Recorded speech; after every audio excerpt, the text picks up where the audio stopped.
do that. And I have Okay. gum. I like that, chewing gum. Me too. I'm doing that right now myself.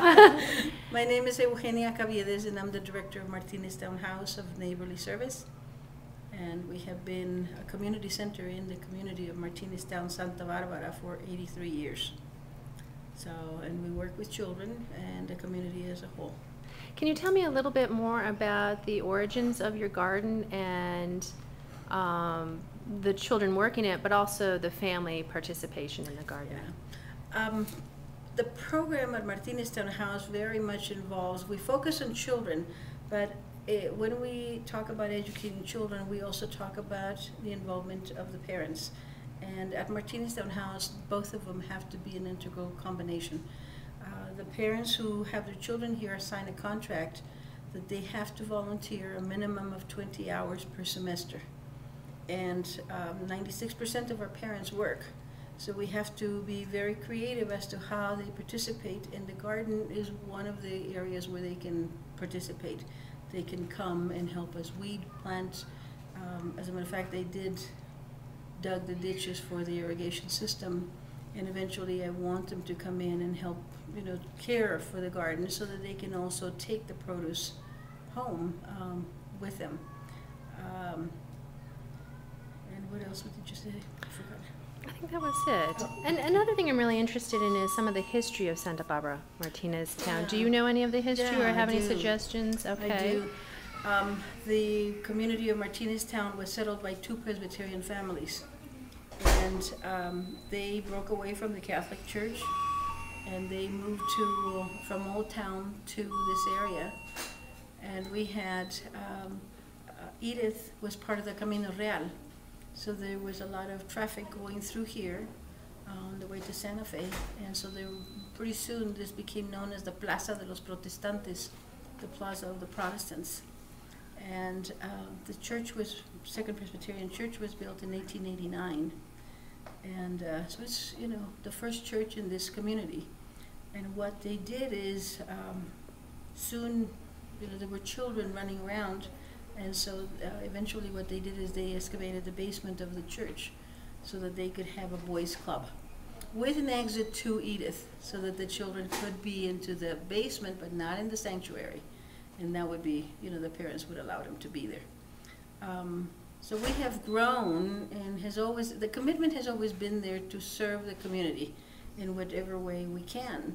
What we have done in the last years is that we have expanded, and we serve any child rather than just the community of Martineztown. It's any child that's in need, any family that is in need can come here.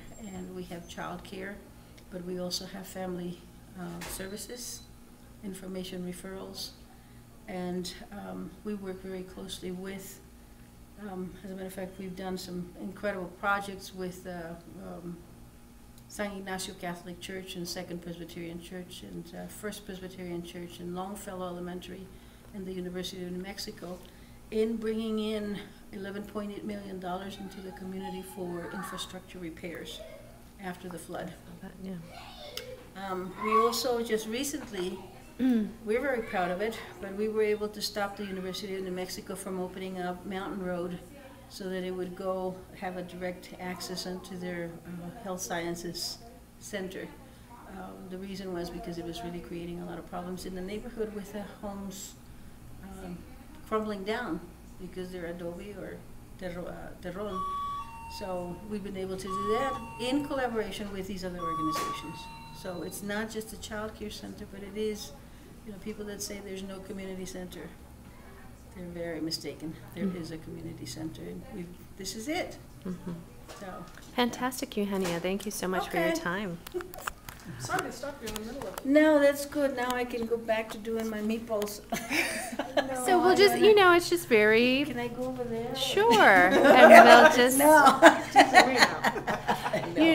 So some of your background on the place that Beth was telling me about had to do with the children planting and also what the garden, the structure of the garden. The whole idea really is to start, anything that we do here is trying to educate children and educating about, you name it, anything. And I think the sustainability is a huge issue.